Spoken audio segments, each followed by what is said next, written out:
So welcome again to Cath Lab TV, another episode on the first month of September. I'm very happy to have two guest speakers today, who are Maximilian Opolski from Warsaw, well-known CT operator, and also director of the famous WAR CTO live case meeting, usually in spring, hopefully again next year. Also, I want to welcome Johannes Ricker, who is a CT operator in St. Also cost reliability for patient in the hospital. So when we follow the hybrid algorithm, the basic thing is the dual angiography. We analyze the CTO body itself, and then we decide whether we go Antegrade or Retrograde. Today, as said, we are looking for a non-ambiguous cap, which is in the best case tapered with a short lesion that we can cross it antegrade. So to sum up, what I'm trying to introduce you to is that we have to focus, or put different, we have to look for patients which suit for a special technique. The patient selection is a key point. I'm not going to retrograde in a case when I can do an Antegrade CTO-PCI.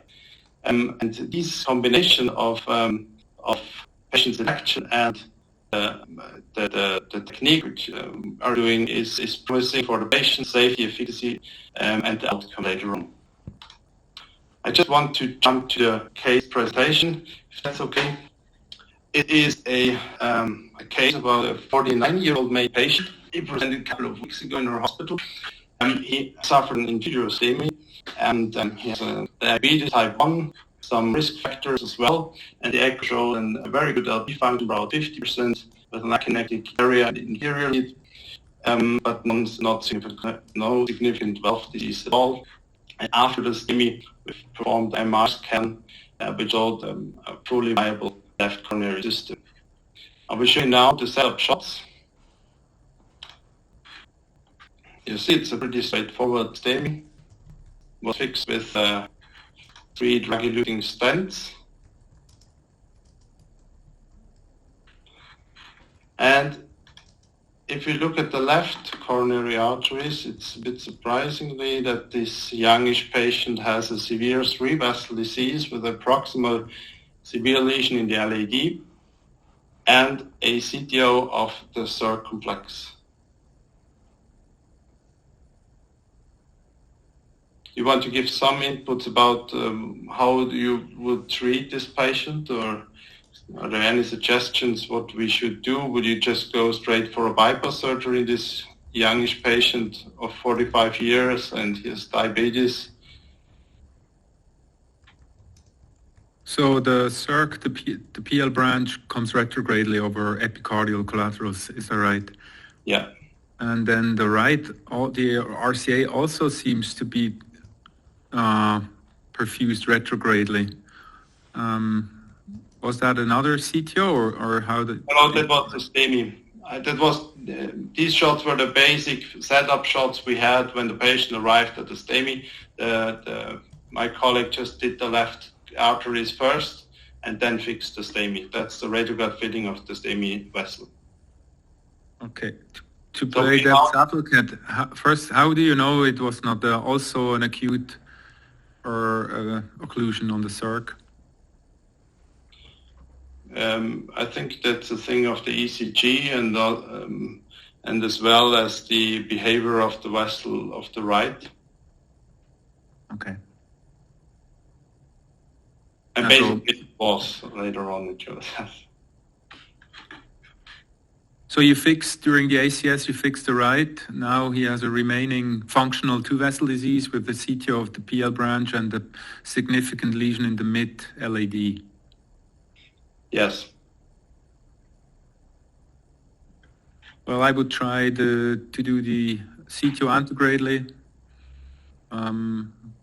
Doesn't look too bad. The proximal cap is tapered, doesn't look ambiguous, seems to be a straight shot. Little bit different target, small landing zone before the bifurcation, limited retrograde option because of the epicardial issue, and the LAD seems longer stent towards the ostium probably, hopefully not including the left main, but doesn't seem to be too difficult. Very nice. So you've analyzed it perfectly. We had a discussion actually with the patient about a cabbage solution for him, but luckily he refused that strictly, and I think we can offer him a good possibility with the intervention here as well. And we said, okay, let's go try to fix the CTO first, as Gregor said, then decide about the left main LAD, whatever according to IROS. So we are back in the cath lab a couple of weeks later after a STEMI, and you've done it really properly. We are looking now in a different setting. The patient is stable. We can analyze the target now clearly. You see a pretty short occlusion of the circumflex. The proximal cap is tapered. It's not ambiguous, which makes things feasible, I think. The distal landing zone, as you said, Gregor, is a bit diseased. It's not too long, but there is a landing zone. So I think we have options. Appropriate intervention collaterals are not really here. There are some epicardial collaterals, but for me, it would be not a feasible option to take them. So we are here in the part where we go to the Antegrade techniques, I think, according to them. And what does that mean? Actually, the definition changed in the last year. We were talking for decades about the wire escalation. That means a trial and error thing. And it changed to a approach where the wire should approach the occluded segment from the proximal cap through the CTO body and crossing the distal cap to the true lumen through the distal cap. The dissection and re-entry is a second option, either control or wire-based, has the intention of passing the CTO body in a dissected plane, followed by a re-entry in different techniques into the true lumen. It means different techniques like a Calino technique, a star or last. Or you have some dedicated devices like the Stingray you can use to re-enter. To increase the success rate, it is, as I said, not really a trial and error thing. I've once asked Simon Walsh when I was in Belfast, what is the difference between a medium level operator and a really CTO pro level operator? It's like, hey Joe, it's not just about skills. Skills can learn, everyone can learn that. I'm not too sure about that, but he said the knowledge about what you use and what you implant for the patient is the most essential key, and you have to make sure that everything you use, you know how to use it properly. And so the optimal success rate, you will achieve the optimal success rate if you ask yourself, what task do I have? What properties does the material, what I use, is having? And then you can use your devices properly to achieve the best success rate. And I have to do a bit of advertisement here. Probably the most of you already have seen this booklet. Miha Kovacic published it a couple of months ago. It is the CTO toolbox, and it's a fantastic tool. It's either a PDF online for free or a printed version where you can just go ahead and see what the devices should do, how the devices behave, and what properties all the devices or most of the devices which are on the market have. So I really recommend that you just go ahead and just grab one. I think he promised me that on the CTO Summit he will bring some printed version for the audience. So let's go back. Can I briefly interrupt? Yes, for sure. So I just want to emphasize again, I really want to congratulate Michael for putting this book together. Huge effort. He did everything by himself. It's published by himself. It gathered the information by himself. He had to approach each and every company to ask for permission.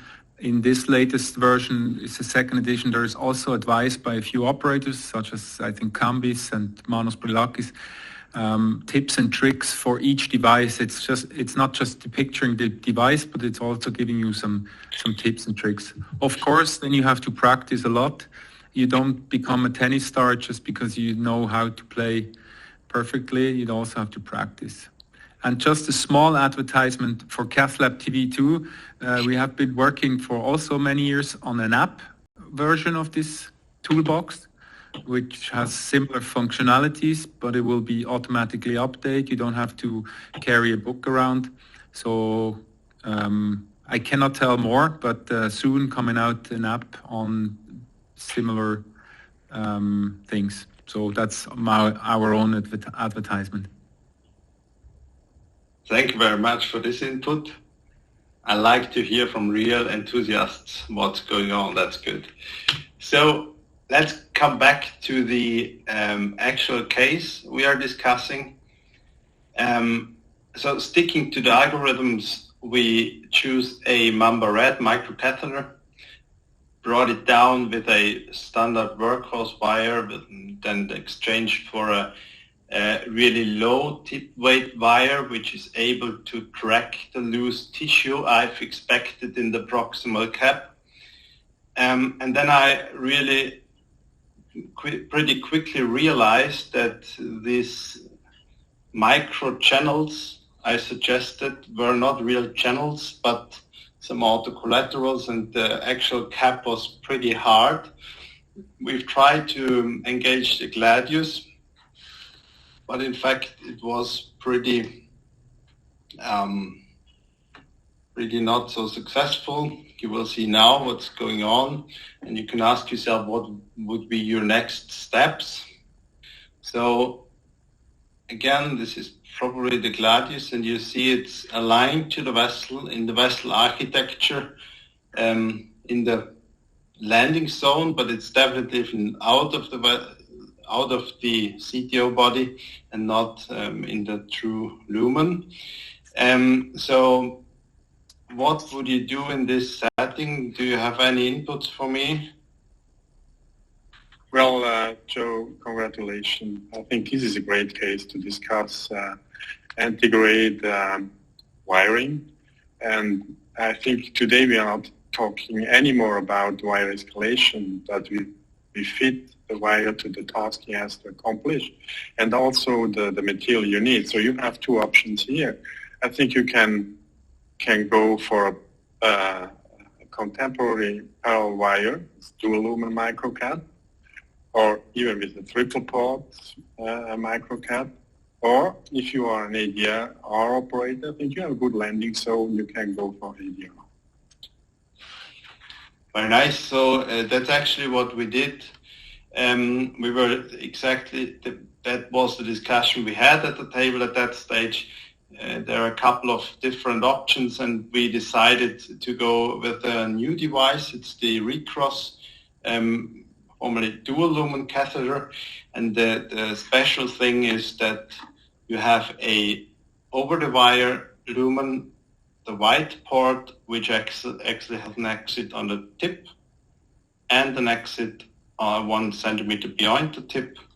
And then you have a second lumen, the stellate lumen, which has an exit port on the opposite part of the dual lumen microcatheter. That means it allows you to redirect your wire in different directions, and make a redirection a lot more feasible as it was earlier, and just dedicated device like the Stingray balloon were able to do such redirections. So the Recross is a very versatile dual lumen catheter. You can do a lot of different things. You can just go ahead and use it as a daily dual lumen catheter. It's a bit bulky, but it works very good. And you're able, as discussed, to do special techniques. So we brought actually we left the wire where we knew that it was somewhere in the vessel architecture aligning to the vessel in the position. We trapped out the mamba and then exchanged through that wire to this recross catheter. And as you can see, we brought it just to the proximal cap of the CTO body. And now you see the Gaia 3. That's important not to go with the same wire. I think it has to be a stiffer wire as you used before. So we've changed to a Gaia wire. And then you see a little plop here after redirecting and after checking in different positions. We made sure that we're in the right lumen, and we were able to proceed the CTO-PCI afterwards. I was guided. The question for me in this setting is, how would you call that? We are talking about Antegrade techniques. Is it wiring? Is it a dual lumen wire technique, or is it dissection re-entry? I'm always not too sure about it, because if you do an IVUS, you see that sometimes you have some subintimal spaces for just a couple of millimeters and then you're back. What do you think, Daniel? Would you call it dissection and re-entry, or is it just a wire thing? Very important question. I think today we are talking about extra-plug or intra-plug tracking of wires, not anymore. Because you cannot know if you are subintimal or not subintimal. That's not always easy to understand. Well, for me, it's clear this is a parallel wiring, and it's not a specific ADR dissection reentry. So could be that when you use these dual lumen microcatheters, that you cross subintimal, go back into the lumen. So for me, it's contemporary parallel wiring, because I think ADR with the recross is not easy. This is difficult because you align your micro to the distal lumen just in front of the true lumen, and you puncture back. And this was not the case in this case because you wired. This was parallel wiring, so for me it's clear it's parallel wiring. Okay. I mean, if you go with the abbreviation for ADR is Antegrade, so this is definitely Antegrade. D for dissection, so it's not dissection. You did not dissect the vessel, you did not knuckle, you did not use crossbars or anything. So, I mean, we know that you might be true and subintimal, but it's not done by a blunt dissection deliberately, at least. So it's not D, and therefore it's, as Daniel said, is a contemporary parallel wire. And at the point where you do the re-entry with the Gaia second, at that point you're actually actively puncturing the lumen like you would have done with the Stingray device before. And here now we do it with a Stingray-like device because it's ovally shaped, it aligns the vessel. You have that one side port that directs towards the vessel lumen without having the balloon of Stingray. But it's similar in the approach. And so it's, to me, it's a device-based puncture or re-entry into the vessel. I mean, at least it's technically what it is, but practically it makes a difference. If you do a D for dissection, you will end up with a huge or a fairly large subintimal hematoma compressing your distal target. Also having the recross with a small profile swimming around in this hematoma, and you will have a hard time or even impossible to repuncture into the true lumen. Whereas you do the wire escalation and de-escalation in parallel fashion, you will not have a subintimal hematoma most ideally, and I think the puncture back into the lumen is much more easy. Thank you very much. Gregor, I do not completely agree, because if you do dissection re-entry, you go down with your recross and you puncture back at the landing zone. This was not the case here. So you are in the CTO body and you puncture back. So for me, this is per definition of the CTO arc. It's parallel wiring. Yeah, I said basically the same thing, so we agree. Very well. So we proceeded with the PCI then, and a couple of stents later, I'm just focusing on the CTO, so I will not discuss the whole PCI here. But would you leave a result like that? Hopefully not. According to the ultimate criteria, this is not a good result. It's if you leave it like here, it would be a disappointing result and will increase the MACE rate of this target lesion or target vessel dramatically. So we've checked the outflow of this stent and saw quite a huge edge dissection, the hematoma, and you have to fix that, otherwise the risk for an instant restenosis is quite high. So after fixing that, that's our final result of this patient. I think it is proper, a good result for this young patient. I can live with that. We've checked the whole result in the IVUS, and we were quite happy with that. So to sum this patient up, what did we do? We were looking at the hybrid algorithm. We had no dual lumen injection or dual catheter angiography, just because there was no point of doing so, because there was some antegrade filling or some epicollaterals filling from the LAD. But it's important just to do the analyzation of the CTO itself, and then we've decided to go Antegrade, made our decision what to do, had some wiring of as first step, and then we changed the strategy to a dual lumen catheter, knowing that we do have probably, or there is a chance that we have kind of a dissection re-entry, as Daniel said earlier, but it does not really matter. We have to fix that lesion and do a IVUS-guided PCI for a good outcome for the patient. So to sum my talk up, I think I'm proper in the time. The most important thing is that you work as a team. If you start a CTO program at home, set up for success, involve the whole team, make sure that the cath lab team is on your level. So know the limitations of your team, know your own limitation, know when to stop and when to ask a colleague.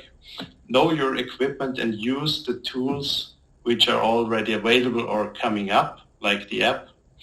And be open-minded for new technology and follow the algorithm-based for CTO-PCI. Thank you very much for your attention. Great, Joe. Thank you very much for sharing this case. Just one question. How did you solve the edge dissection? Did you put another stent, or did you balloon prolonged? Would you do it with a drug-coated balloon, or what do you do? We've tried to balloon it with a low-pressure 2.0 balloon just to increase the outflow. But in fact, we were not really satisfied with the result, and so we were forced to put another stent into the vessel. But usually we try first to just balloon it to increase the outflow, and if that's not working, then we have to stent it. There may be one question from the audience. Somebody asked, did you perform viability, ischemia testing before? And if not, why not? So we've done an FFR pressure wire assessment of the LAD, yes. And we had an MR scan without stress testing after the STEMI. Showing no scar, normal LV no function. No scar of the left, as I've showed that in the second slide, I think, of the case. There was no scar on the left side. a minimal scar caused by the STEMI, but the left system was fully viable. So meaning your practice is you're not looking for ischemia, you're looking for viability, normal LV function in CTOs, and then your indication to open them up is given. Yeah. Especially right. patients like that. Yes. Daniel, you wanted to ask a question, I think? Just a comment. I think the issue Joe told us is the outflow. I think one of the best predictor of patency rate of a CTO vessel is TIMI flow, TIMI flow 3. I think that's what you should achieve. You cannot leave a TIMI flow as it has been 1 or 1 to 2. That's very important. All right. One more question. Would you consider using cutting balloon for the dissection? I think very important question and a lively discussed topic. Is it for me or would you answer? Because you've done already a subintimal space lecture, I think. Yes, and you know my answer. Yes. Majority of the comments I hear is exactly this. Cutting balloon, implying that there is a knife on this balloon that cuts through the intima, which is dissected, and basically releasing the hematoma from the intimal space and release the compression. So that's the theory. In this case, I don't think that you have a compartment, so the dissection is probably filled from proximal, and I'm not sure, and it's flow limiting, and I'm not sure if there is a hematoma collecting and then compressing. So their theory would not work. Second of all, cutting balloons are not cutting, but they're increasing the pressure from the circumference of the balloon onto 2, in some models, or 3, or sometimes even 4 elevated structures. These are the knives on the Wolverine cutting balloon, or some nylon triangles on the NSC alpha, for example, sometimes wires like in the Orbis niche, Scoreflex. So different measures, but they all increase the pressure onto the plaque because it's having a high pressure onto a low surface area. And I'm not sure if this does the same thing to a soft endothelium, which is dissected. It will just give way, and when you deflate the balloon, it comes back. Unless you oversize the cutting balloon, but then you can do the same thing with a regular balloon, because if you're oversizing a circumference, it might rupture somewhere. This is how you create a dissection. So I think you can do it with any balloon. You just have to prolong the inflation. As you shown in your case, sometimes it does not work, sometimes it works. What I have done in collecting hematomas is I inflate like 0.75 undersized balloon distal to the vessel compression with very low pressure, 4 to 6 atmospheres, and then I pull the inflated balloon back, and it kind of empties the hematoma, which is started from proximal, almost like toothpaste, and you get very nice results. But that's maybe some other cases we can present next time. So I think for the sake of time, and because I speak so much, I want to invite Maximilian. Hope you bear with us for his case. In every case, you cannot do it from Antegrade. The stage is yours. Thank you very much for joining us today. Thank you for having me. It's a great pleasure to take part in this, exciting endeavor. Can you see my slides now? Yes, everything perfect. Okay, great. So let's fly through it. My presentation is quite long, so I'm going to be quite time efficient. So as a way of background, we do know that we have 2 major approaches, and that's the Antegrade and Retrograde approach, resulting in 4 CTO major strategies. And Joe has already alluded to that. We have the famous hybrid algorithm, which is the core of CTO-PCI business, supporting the retrograde approach once you have ambiguous proximal cap poor distal target, and obviously good interventional collaterals. Now, that's quite a busy slide. It's from the Euro CTO Club consensus, which is kind of eye-demanding, and you can already see that they also point out to the bifurcation distal cup as sort of a driver for going retro. Now, I personally do think that we should all apply the fail fast and switch early rule, which is the key driver for me to go retro, because retro is my favorite strategy, is to simply break out of the antegrade failure mode. So when I fail antegradely, I go retro, particularly where there is no antegrade dissection option. Now, it's kind of, double-edged kind of weapon and sword, because we do know that we are tackling more difficult CTO lesions with higher JCTO score, and we are opening this vessel thanks to the retrograde approach. But actually, the retrograde approach confers a higher risk of complications, including all-cause death, periprocedural MI, and of course pericardial tamponade and cardiogenic shock. All of these are higher with retrograde approach compared to the antegrade approach. So the retrograde approach is more risky approach, and we have to keep that in mind before going retro. Now, we do have the CTO toolkit. I'm not gonna go into very details, but we need the guide wires, the long microcatheters, the guide extensions, which can actually expedite your retrograde procedure and make it more time efficient. And you also need the sort of troubleshooting equipment like coils, stent grafts, and a needle to puncture once you have a tamponade. Now, obviously, you need the coronary collaterals, and the ideal ones are the ones which are big, fat, and juicy, neither tortuosity, no bifurcations, and that's theory, but in practice it looks like that. It's not always an easy and swimming job to go retro.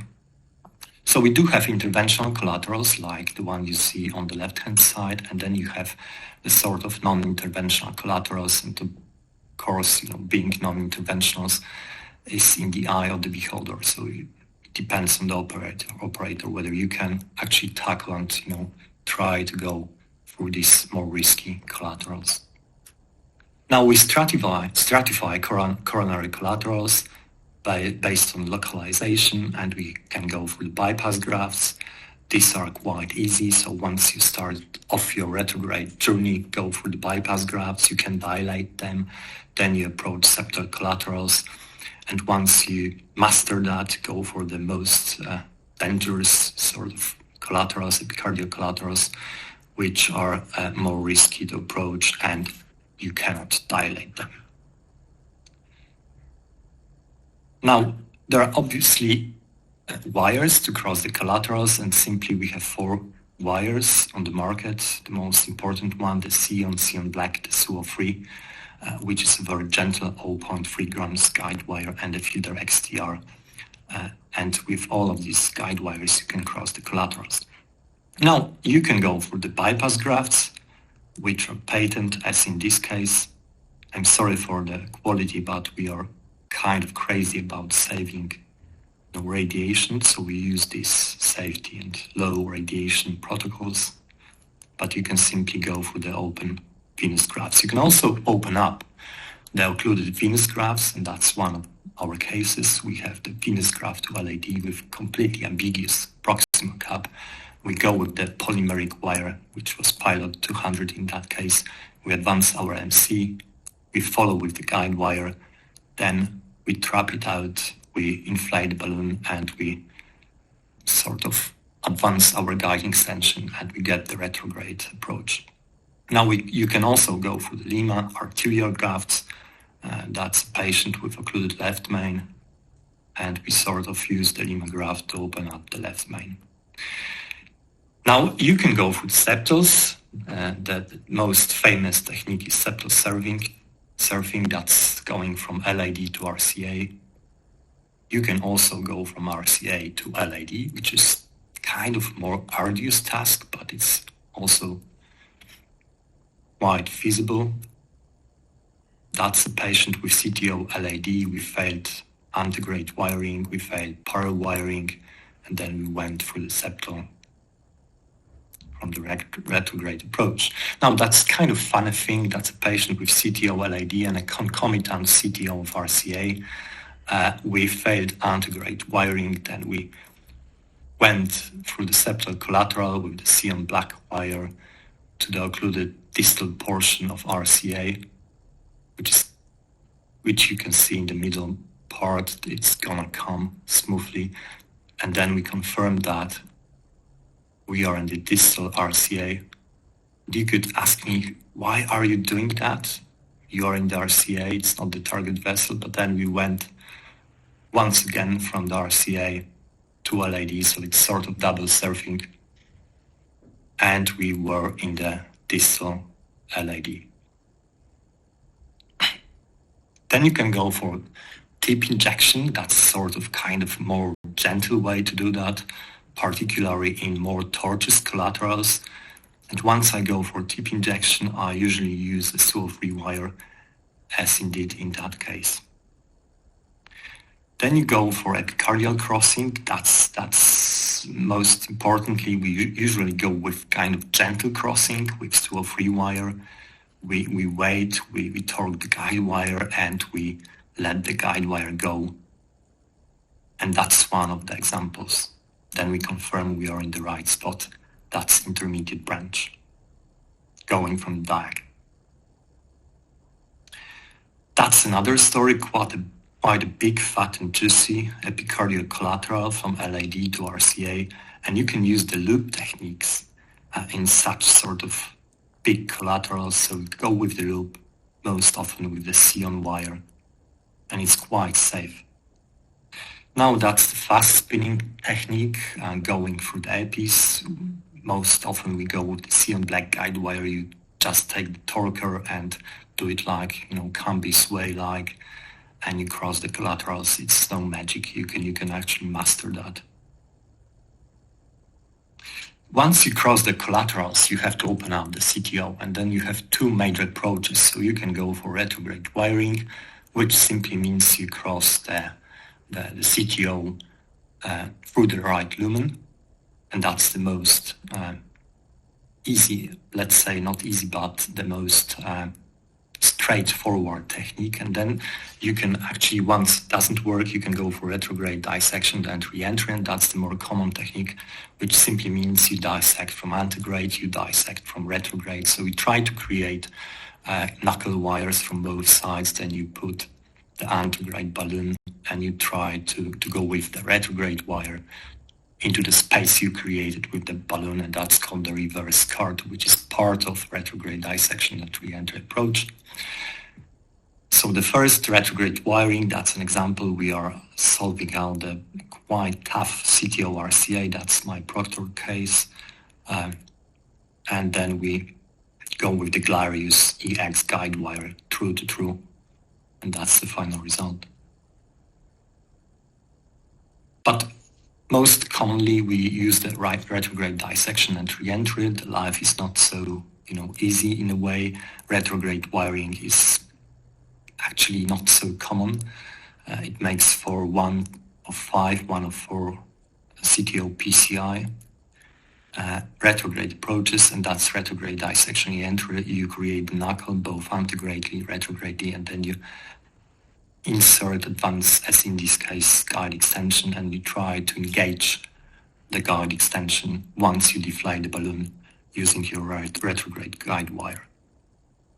As you can appreciate, actually retrograde approach is quite common. That's the data from the consistent trial, Simon Walsh, and it was used in these more complex CTO lesions in almost half of patients.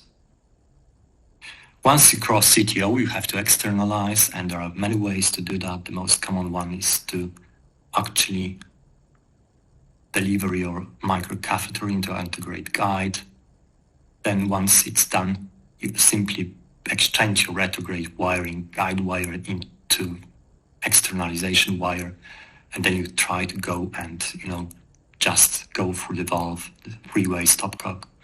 You usually use an introducer to do so. If it doesn't work or you simply cannot advance your retrograde microcatheter, you can snare the retrograde externalization wire.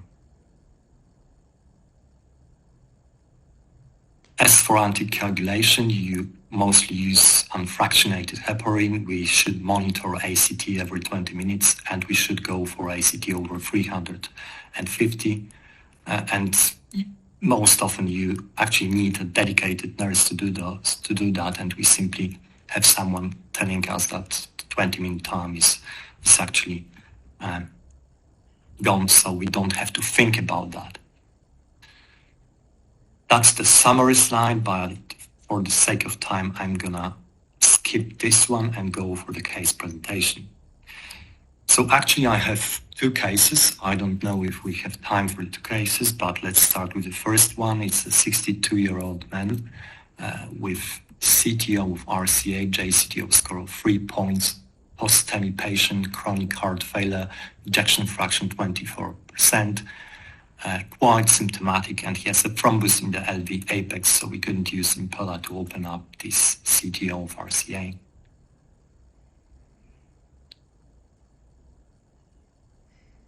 So here you can appreciate the CTO of RCA and the injection during the regular coronary angio into the left coronary system. You can see quite good septal collaterals filling distal RCA, which is sort of poor distal vessel segment. And there is a signal for the second side occlusion, so we obviously thought that the part of RCA we see from the antegrade injection simply is RV branch. So we have like the first occlusion, the RV branch, part of the true RCA with the RV branch, and then the second side CTO. And for me, this sort of cup is not kind of cup you want to try antegradely.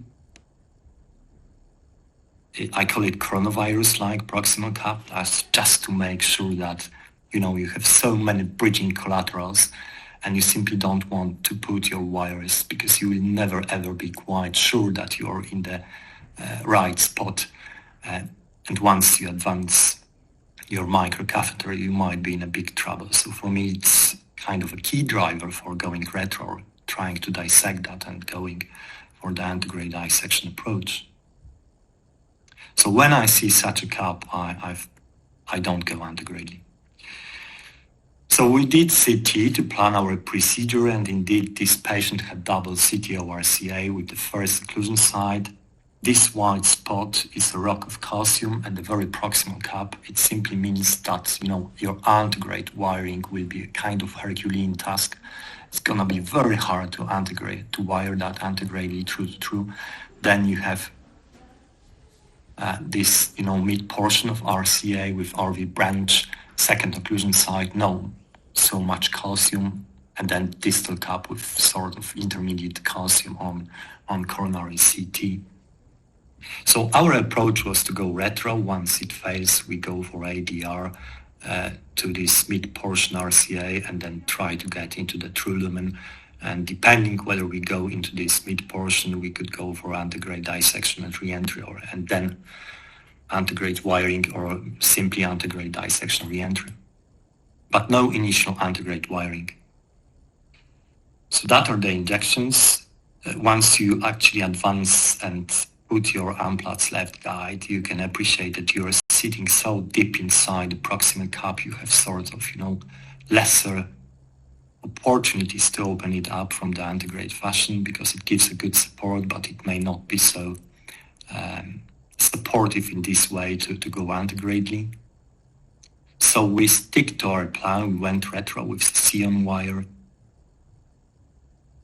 And I think, I cannot recall the microcatheter, but it should be like Turnpike LP or Corsair Pro XS. We went retro with septal serving. Then we grabbed the Glarius EX guide wire and we simply crossed this second CTO side. And that was quite easy, based on the fact there was not so much calcification. I was quite sure that this guide wire will go and I got this information from cardiac CT. Then I went into the branch, I injected Antegrade, I confirmed I'm in the true lumen. I advanced my MC. I tried to stick to retrograde wiring before going for the dissection and re-entry technique. I upscaled my guide wires, that was, the Glarius didn't go, so I took, I think Gaia 2nd didn't go, Gaia 3rd didn't go, then I ended up with CP12, and simply the CP12 entered the Antegrade guide, and that's the final result.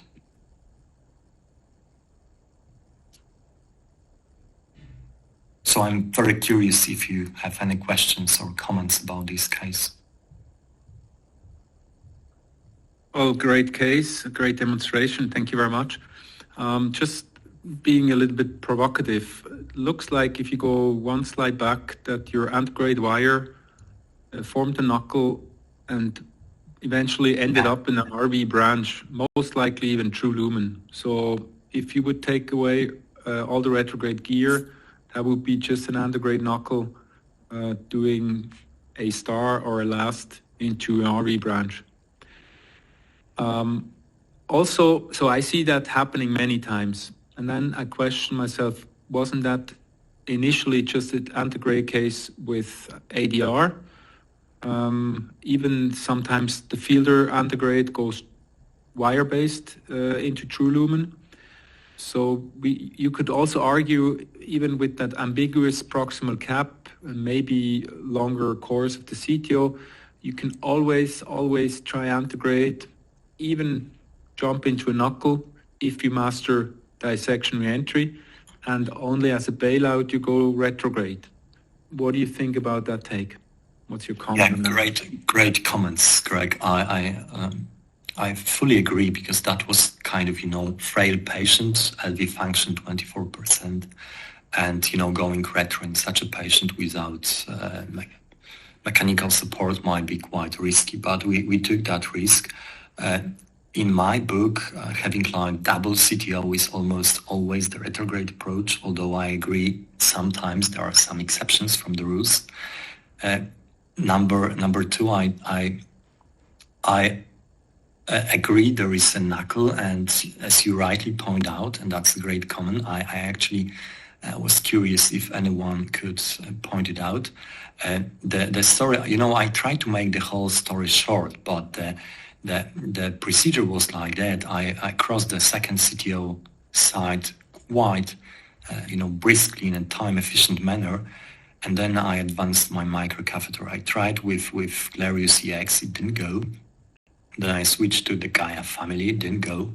It looked like a tough lesion. I had this cardiac CT scan in front of my eyes with this heavy rock of calcium at the proximal cap. And then before taking CP12, I said, okay, let's try and dissect.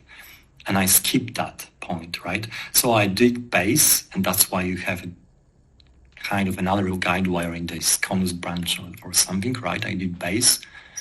And I went with the knuckle, and I was not in the true lumen. Unfortunately, I was in the architecture, but that was kind of, a kind of small knuckle you can see with Glarius MG, which is quite typical. That was Glarius MG guide wire.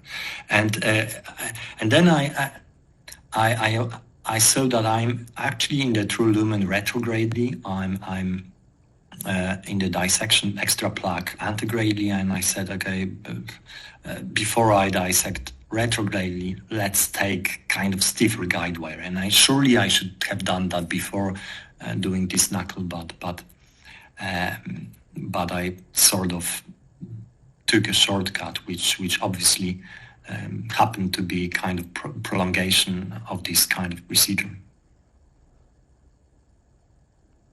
Okay, just for some of our audience, maybe BASE is spelled B-A-S-E, which stands for balloon-assisted subintimal entry. Basically, it's inflating the balloon, the proximal cap, crossing some dissections to have then access for the subintimal space with the wire. It's one of the techniques that we use to get around heavily calcified lesions that are wire uncrossable. Also, you showed with the case and with the discussion that there is not only one approach to a CTO, although we have algorithms, but there's algorithms in the algorithms, and also there's many algorithms for every region in the world. There's even a global for the whole planet. But there are so many options, and this is all about CTO-PCI. You need to know all these options, and you need to frequently jump between them if you get stuck and if you do the same thing, the unsuccessful thing all over again. So I think we need time for your second case, because this format is all about case discussion, and I would love to see your second case. Okay, great. So I'm very happy about that. That's quite a fresh one. That's from Monday, this Monday. So let's go to the case. So that is actually, it's quite important. The patient is alive, 81-year-old gentleman, post-STEMI with well-preserved ejection fraction of 50%, CCS class 2, with CTO-LAD and JCTO score of 3 points. And most importantly, that was kind of VIP person, very famous musician, who was actually part of family of a doctor who works in our institution. So it's always, means that you might have troubles once you have this VIP. So we started off with the first procedure that was in I think 3 months ago, and that's the setup shot. You can appreciate CTO of LAD with quite a brisk filling through the IPSI collaterals from the left system. No retrograde filling from the RCA, but instead of that, we put the guide. I have the conception that CTO-PCI is kind of rolling stone. It might change once you dissect. You might get the retrograde filling from RCA, even though it's not present from the very get-go. But let's skip that part. So we started off with Antegrade wiring, and we used the Glarius EX guide wire, which is most often the case, the first guide wire in my book nowadays.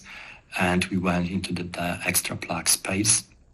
We confirmed that with the second injection. It looks quite good in the middle one, but once you appreciate the LAO cranial view, it's completely out, right?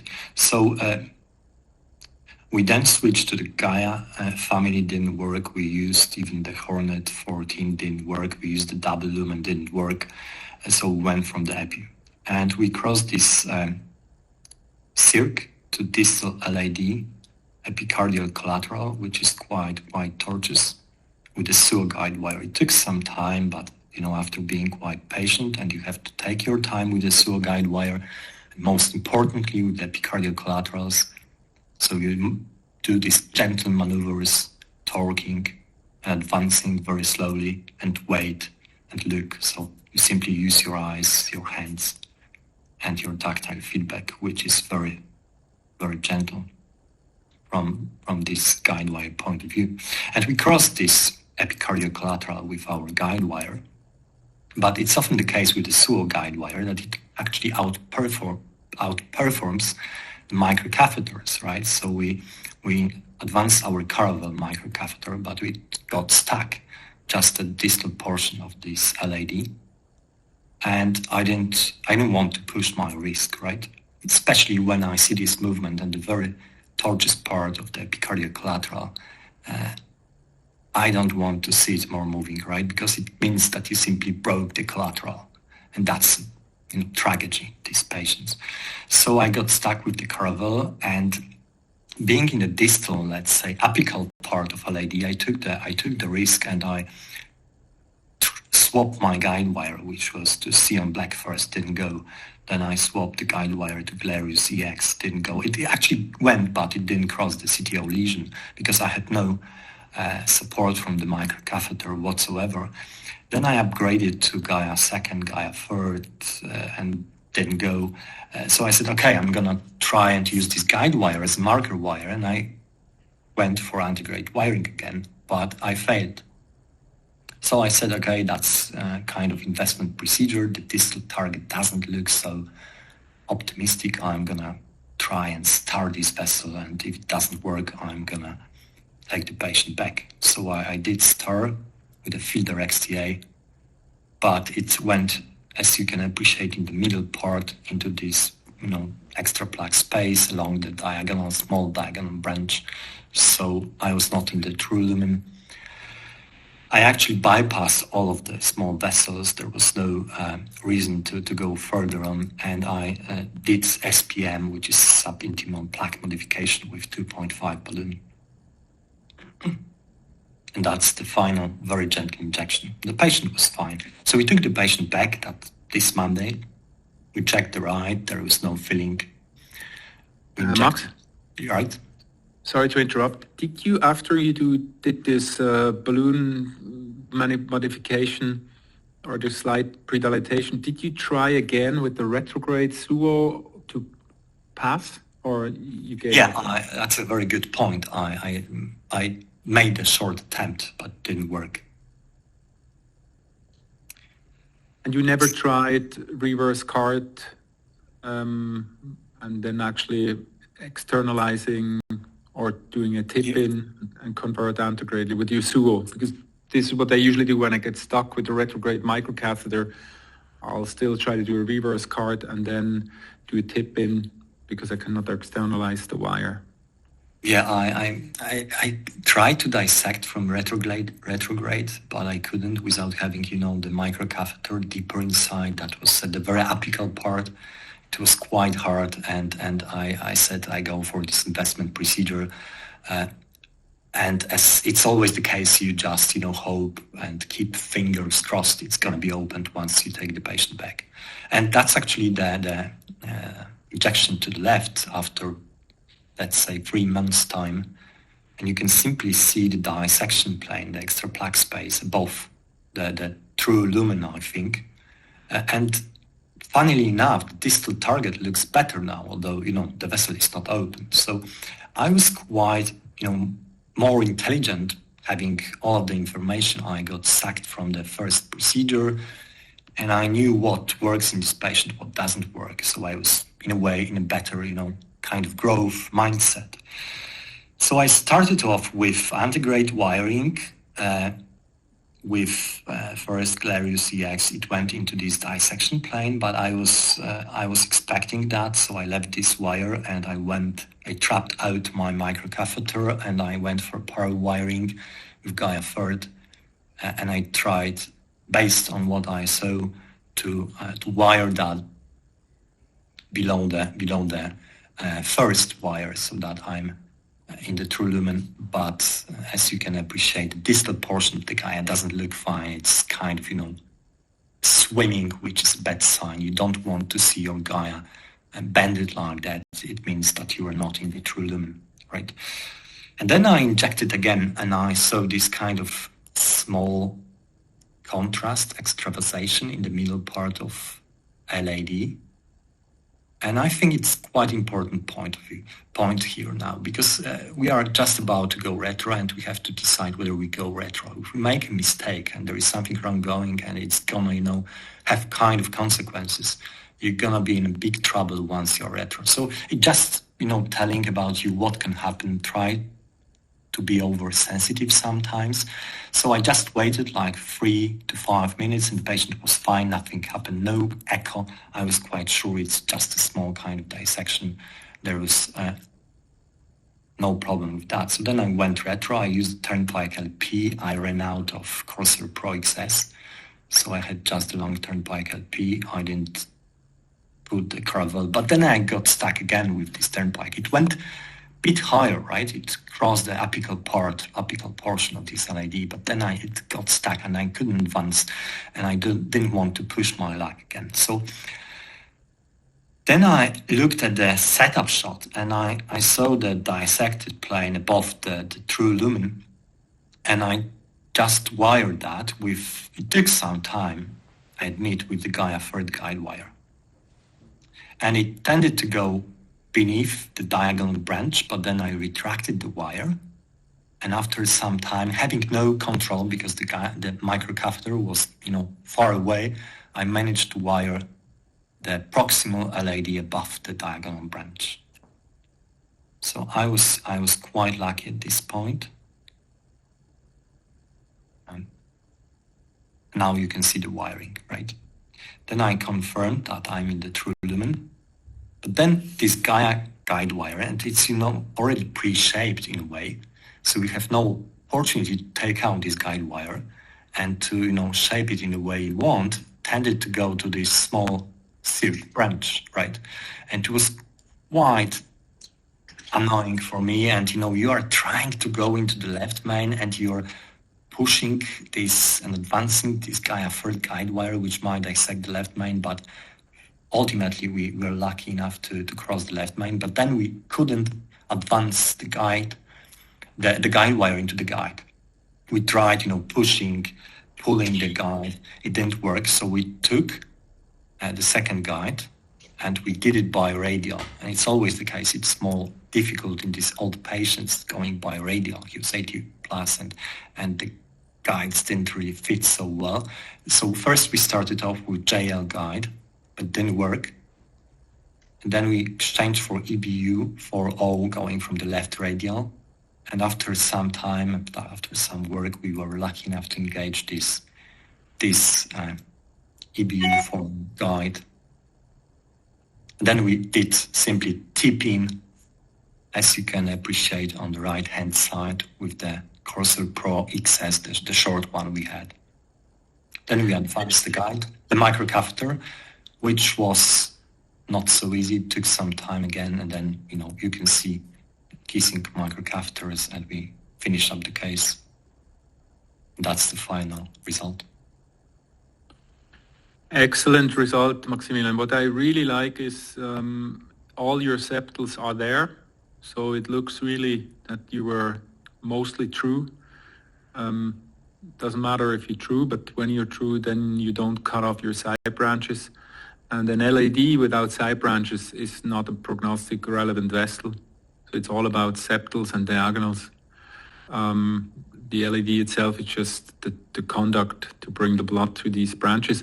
So this is the advantage of retrograde PCI over just antegrade dissection, where you lose a lot of side branches. Just for some of the audience, you were using two catheters in the same ostium. This is what we call ping-pong technique. Very famous and also useful for bailout and complications, but that another time. One thing I really want to have your answer is, you said you confirmed the retrograde wire in your proximal true lumen LAD. How did you do that? Yeah, it's a great question. We did IVUS, of course, because I believe more in IVUS than, in my eyes, looking at the angio. I always do IVUS. It's in the right space, and we're like 99% sure that we are in the true lumen, in the left main, because we actually advanced the guide wire and it went into all of the branches. But even though it took some time and you are playing with this third guide wire retrogradely, having no control whatsoever, you might dissect the left main. So apart from checking and confirming we are in the true lumen, we also wanted to have a look and have a good metric for this left main, whether it's dissected or not. And that was, it looked pristine, quite good, and very clean. So having that information, we are, quite sure we can actually sleep well, and the patient came back home the next day. Absolutely agree. And I mean, it shows again that imaging is key. I know that Daniel would say no, but I think you can also do CTO-PCI if you don't have an IVUS in your lab. You cannot do everything. But in this case, I mean, this is one of the most dangerous scenarios in retrograde CTO-PCI, except for damaging epicardial collaterals. When you come up retrograde, the LAD towards the bifurcation.